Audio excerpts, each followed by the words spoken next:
أساليب نفسية هتساعدك وتخلي أي شخص يحترمك ويديك هيبتك حتى لو بغموضك وصمتك ومش هتتكلم كتير. أول حاجة وهو الصمت أو السكوت. أحيانا الصمت أو السكوت بيكون معبر أو أبلغ من الكلام، يعني ما نتسرعش في التعبير والرد. اختيارنا كمان للوقت المناسب للكلام بيدينا احترامنا وهيبتنا وبيخلي كلامنا متوازن أكتر. إننا ما نفسرش ونبرر كتير، التبرير الزيادة بيضعف مش بيقوي. اعمل دايما اللي شايفه صح واشرح بس وقت الضرورة. خليك دايما مستعد للرحيل، في ناس بتقدر وبتحترم اللي مش بيحتاجهم، ويمكن كمان يحس بقيمته أكتر لما يتغير أو يبعد. اعتمادنا كمان الزيادة على غيرنا ده بيخلينا في موقف ضعف مش في موقف قوة. وأحيانا في أشخاص حوالينا مش كلهم لما بيعرفوا إن اللي قدامهم قادر اللي هو يستغنى بيتعاملوا معاه بندية. بلاش تكشف كل أوراقك للي قدامك، أحيانا الغموض بيجذب لينا الاحترام والهيبة زي بدايات العلاقات كده. مفيش ضرورة تعرف كل الأشخاص اللي حواليك نواياك أو أنت هتعمل إيه، ومش لازم كمان تدخلهم وتعرفهم تفاصيل حياتك. وخامس حاجة وهي تحكمنا في ردود أفعالنا. الغضب السريع أو الانفعال الزايد كمان بيظهر الشخص ضعيف الشخصية. الهدوء تحت أي ضغط علامة من علامات الثقة وقوة الشخصية. لما تغلط اعتذر، بس مش لدرجة اللي أنت تذلي نفسك في الاعتذار.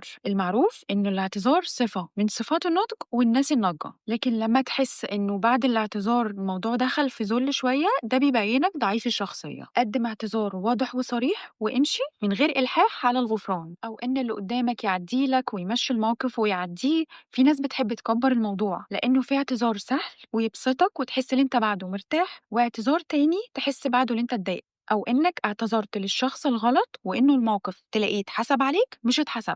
وخلي دايما شخصيتك تتكلم قبل لسانك.